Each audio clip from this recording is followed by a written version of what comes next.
A 24 horas del cumpleaños de la ciudad, nuestro editor Edgar Salas habla sobre Santa Marta con el docente, historiador y escritor samario, doctor Jorge Elías Caro, en De Cara con PCT, un apretado resumen de 495 años de historia. Bienvenidos.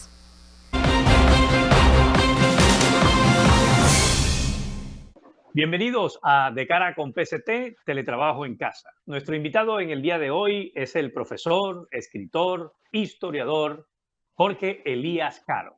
Profesor, bienvenido a nuestra sección De Cara con PCT. ¿Cómo está usted? Muy buenas tardes. ¿Cómo estás, Edgar? Bueno, la verdad que muy bien y complacido de estar acá con todos los televidentes y por supuesto, con un anfitrión como tú, y más en estas fechas conmemorativas de Santa Marta. Un espacio para la historia siempre es bienvenido y eso me llena de satisfacción, ¿no? Sí, señor. Para mí también es un gusto dialogar con usted. 495 años. En su mente, usted, que es un hombre historiador, que es un hombre investigador de lo que ha sucedido antes en nuestro territorio, ¿cómo se imagina a esa Santa Marta cuando llega el señor Bastidas, pisa tierra? ¿Cómo era esa para usted en su mente, esa Santa Marta de hace 495 años, ese mismo día, ese primer día, en 1525? Bueno, te puedo decir que era una exuberancia total en cuanto a la vegetación y por supuesto a los recursos naturales. Te puedo decir que las crónicas decían, solamente porque tú veas el río Manzanares, podía tener hasta 3 metros de profundidad en ese sentido. Para poder atravesarlo en el siglo XVI había que echar cuerdas y de un lado a otro, digamos, la gente tenía que con las cuerdas, de lo profundo y de lo caudaloso que era. Había animales de todo tipo, tanto mamíferos, aves, insectos, en toda la ciudad, en este caso. Y podríamos decir que era una condición exuberante y de selva virgen por todo lo que esto estaba representando, pero también unas costas en las que era poco, digamos, explotada, debido a que para esta zona los habitantes nativos eran pocos, estaban más hacia el interior de la Sierra Nevada, ¿no?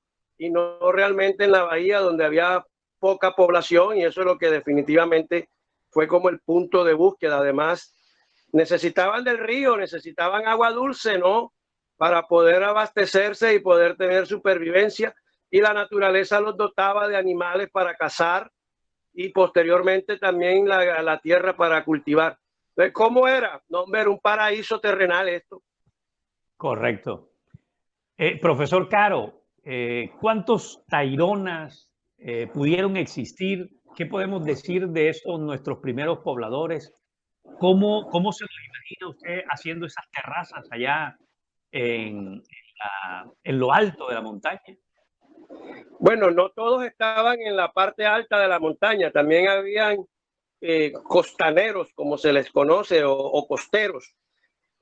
Por lo menos estaban los gairas, los dulcinos, los mismos tagangas, los de Mamatoco, ¿no?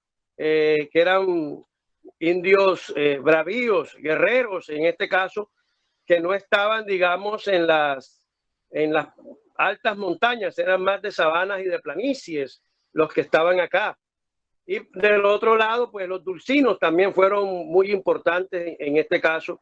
Ya los de alta montaña son los que hoy conocemos, que son sus descendientes, ¿no? El arhuaco, el cogui, el cancuamo del lado de Valledupar y por supuesto el arsario oguigua, que eran los que estaban en las sabanas del Magdalena, en las zonas de Chibolo, Pibijay, incluso llegaron hasta acá, hasta la Ciénaga Grande de los Chimilas, que eran los que representaban. Así que no todos eran de montaña, también fueron de parte media y de sabanas y de planicies, pero ¿cómo eran?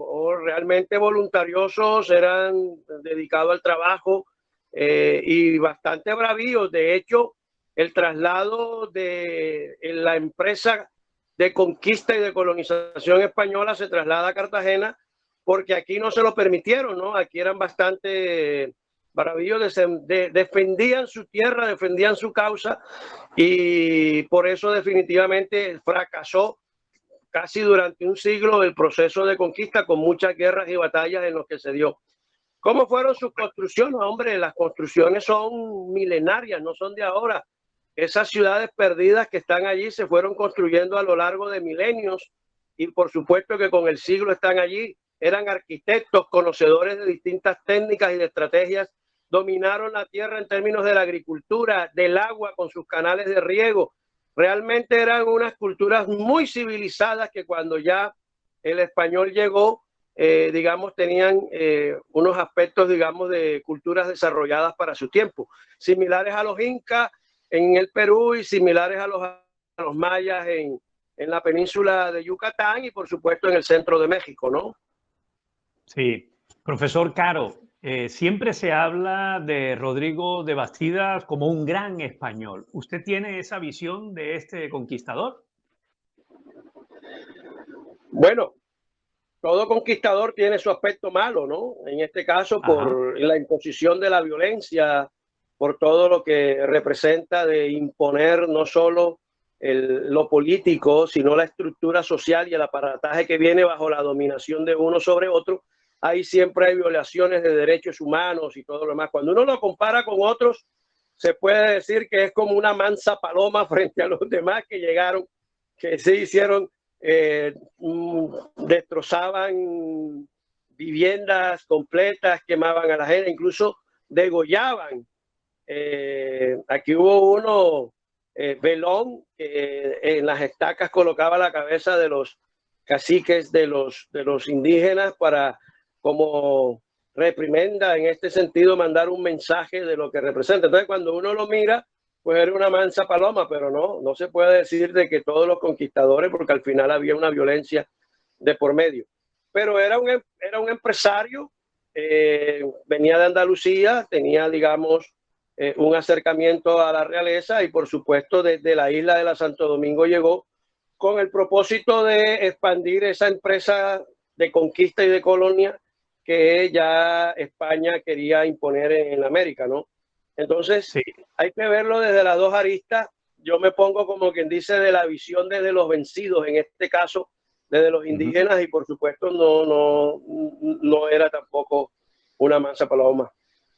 Sí, profesor Caro, 495 años, yo con usted puedo hablar mucho tiempo, pero hay una situación precisamente en el tiempo. Si usted escogiera 3 tiempos de la ciudad de Santa Marta y los definiera, sé que puede ser muy apretado, pero usted es demasiado inteligente, ¿cuáles épocas escogería de esta ciudad para decir, en estos años yo defino a Santa Marta en estos 3 grandes periodos? Bueno, yo lo puedo definir en 3 momentos, se puede decir en la connotación que ha tenido Santa Marta en la historia. Y el primer momento, no cabe duda, si lo partimos desde la llegada de los españoles y olvidamos un poco lo precolombino y nos dedicamos ya a lo hispánico, creería que ese momento de la fundación hasta 1540, entre 1525 y 1540, Santa Marta fue un bastión realista muy importante, porque a partir de allí empezó la entronización del continente que se denominaba en esa época de tierra firme. Es decir, de ahí comienza la empresa colonizadora, de ahí sale la fundación de Cartagena, la fundación de Bogotá, la fundación de Monpós, y de todas las ciudades del interior del país salieron de aquí, en ese caso, porque tenía una finalidad, era dominar la costa con todos los ejércitos abastecidos, y a partir de ahí ir ganando terreno hacia el interior poco a poco, ¿no? Y eso demoró un siglo. Pero mientras ese siglo se daba y se daba la dominación total, todo, digamos, empezó aquí en Santa Marta entre 1525 y 1540, ¿no? Creo que ese es el primer momento de preponderancia. Correcto. Además, ¿Y el segundo paso? A Hernán Cortés y a Francisco Pizarro en la conquista de México y del Perú. El segundo momento para mí ese va de 1830 a 1870, que es el auge, por decirlo así, de todo lo que tiene que ver con el sector portuario. Anteriormente Santa Marta se había dedicado en la época colonial al contrabando, no generó infraestructura portuaria, no hizo nada, porque tenía la dominación de Cartagena y esto era más que todo un puerto informal. Y después de la liberalización del comercio de 1778 cambia toda la dinámica, pero se repercute con la firma de los tratados de libre comercio que se suscitan en 1825, que se firman con Estados Unidos, con Inglaterra en 1826, con Francia y con Países Bajos en 1828. Entonces ya con la entrada de esos tratados de libre comercio y ya en la República, no cabe duda que las ventajas comparativas que tenía Santa Marta frente a Cartagena empiezan a tener preponderancia, ya no por una imposición de una cédula real, y es cuando Santa Marta se convierte en el principal puerto del país entre 1830 y 1870, cuando surge Barranquilla a través de la instalación del ferrocarril desde Puerto Colombia de Sabanilla hasta la estación Montoya en la vía 40. Ese tren hace que Santa Marta pierda la primacía y se constituye otra historia, que es la historia de Barranquilla, en detrimento de Santa Marta, donde se va el éxodo de la gente y hay que buscar la diversificación, que después en los 80 nace la zona bananera en Magdalena, pero esa es otra historia. La historia va entre 1830 y 1870. En ese caso, digamos, en esa supremacía portuaria, fue el motor de desarrollo del país, donde unió a Nueva Granada con el mundo, con Inglaterra, con Francia, con Estados Unidos, con Holanda, con Saint Thomas, que era, digamos, de Dinamarca, y con toda América Latina en general, y fue donde, digamos, tuvo una gran repercusión.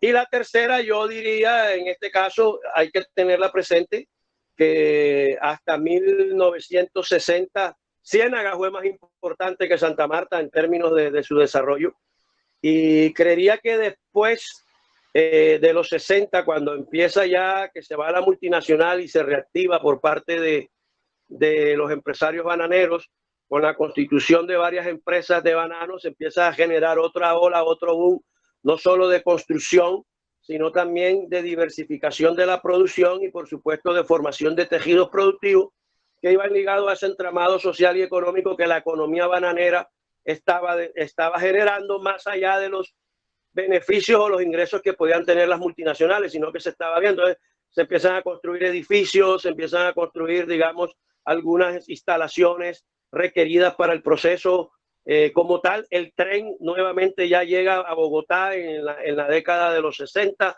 y en fin, ahí es cuando Santa Marta vuelve a tener una gran preponderancia. Esos serían como los tres grandes momentos de estos prácticamente pronto a cumplir 5 siglos de la historia de vida de la ciudad.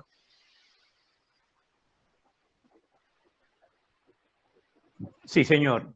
Profesor Jorge Elías Caro, y desde el punto de vista de ese académico que le gusta estudiar y estar dentro de un proceso de investigación, hoy el presente dentro del académico Caro, ¿cómo ve a la ciudad de Santa Marta?